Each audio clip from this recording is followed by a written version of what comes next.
ఈ గోదావరి జలాలను తరలించాలంటే తుమ్మిడిఎట్టు ప్రాజెక్టును పూర్తి చేయాలి. తుమ్మిడిఎట్టు ప్రాజెక్టును పూర్తి చేయాలి అని అంటే ఈనాడు ఆ ప్రాంతంలో ఉన్న ఒక 1500 ఎకరాల భూసేకరణకు మహారాష్ట్ర ప్రభుత్వం సహకరించాలి. నేను అడుగుతున్న కిషన్ రెడ్డి గారిని, ఆనాడు పోలవరం ప్రాజెక్టు నిర్మాణానికి ఆంధ్రప్రదేశ్కి అడ్డంకి అవుతుందంటే తెలంగాణలో ఉన్న ఖమ్మం జిల్లాలో ఉన్న 7 మండలాలని కాదు లక్షలాది మంది తెలంగాణ బిడ్డల్ని ఆంధ్రప్రదేశ్కు అప్పచెప్పింది మీరు కాదా? ఆంధ్రప్రదేశ్లో పోలవరం కట్టడానికి లక్షలాది ఖమ్మం జిల్లా వాసులను 7 మండలాలను ఆంధ్రప్రదేశ్కు అప్పచెప్పిన నరేంద్ర మోడీ గారు, మీరు మహారాష్ట్రలో ఒక 2000 ఎకరాల భూమి మాకు ఇప్పించలేరా? మేము ఊర్లు అడగలేదు, మేము మనుషులను అడగలేదు, అక్కడ మునుగుతున్న భూములను అడిగినాం. మీరు ఎంత అడిగితే అంత ఇస్తామని చెప్పినాం. మీడియా మిత్రులకు కూడా నేను విజ్ఞప్తి చేస్తున్నా, ఆ భూసేకరణకు సంబంధించి ఎంత ఖర్చైనా మేము ఇస్తాం. మా రైతుల కోసం మేము ఎంత ఖర్చునైనా వెనకాడకుండా ఇస్తాం. కానీ 2000 ఎకరాల మహారాష్ట్ర భూమి ముంపును ఈరోజు మహారాష్ట్ర ప్రభుత్వం ఆమోదించదనే నెపంతో ఈరోజు తుమ్మిడిఎట్టి ప్రాజెక్టును కట్టనీయడం లేదు. ఇది ఏమైనా సమంజసమా అని నేను అడుగుతున్నా. మా ప్రాంతాన్ని 7 మండలాలను ఆంధ్రప్రదేశ్కి అప్పచెప్పారు. లక్షలాది ప్రజల్ని ఆంధ్రప్రదేశ్లో కలిపేసింది.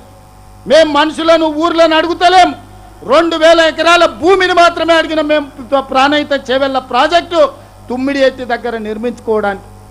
మా ఇంత చిన్న సమస్యను ప్రధానమంత్రి గారు కిషన్ రెడ్డి గారు దృష్టికి వస్తలేదా?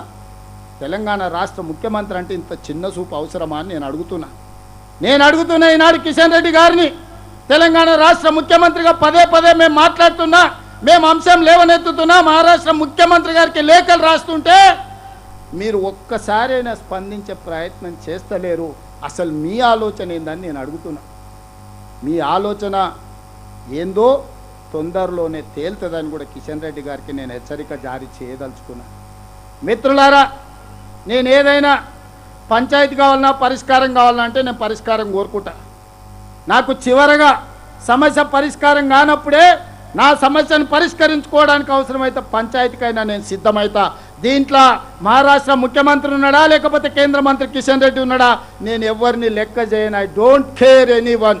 నాకు 4 కోట్ల తెలంగాణ ప్రజల యొక్క హక్కులే ఆదిలాబాదు, కరీంనగర్, నిజామాబాద్, మెదక్ ఈ ప్రాంతంలో ఉండే రైతాంగ సమస్యలే నాకు ముఖ్యం. అదేవిధంగా ఈనాడు ఈ ప్రాంతంలో ఉండే ఇతర సాగునీటి ప్రాజెక్టులు అర్ధాంతరంగా ఆగిపోయిన వాటిని, మీతో మొదలుపెట్టని వాటిని జూపల్లి కృష్ణారావు గారికి నేను సూచన చేస్తున్నా. స్థానిక శాసనసభ్యులందరినీ మీరు కూడగట్టుకోండి, వాళ్ళని అడగండి.